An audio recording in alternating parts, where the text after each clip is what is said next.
Hello, in this video I'm going to show you how you can customize the controls menu on Garmin Forerunner 70. Okay, to do it, you just gotta hold the up button, that's the one on the left side in the middle, simply hold. Not that, my bad. Hold the up left button, and now hold the middle button.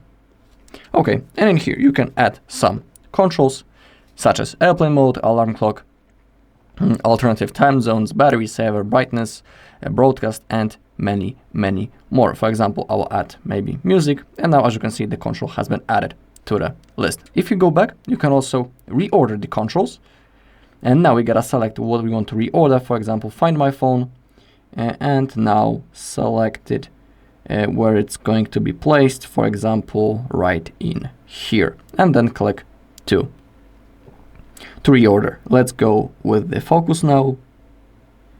Maybe I'll place it right in here and then click on again to confirm. You can also, of course, remove the controls if you want. Click on remove and now select what will be removed. For example, I will remove the music.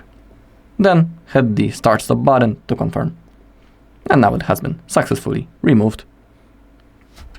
Alright, and that's all in this video. Thank you all for watching. If you found this video helpful, please leave a like, comment and subscribe.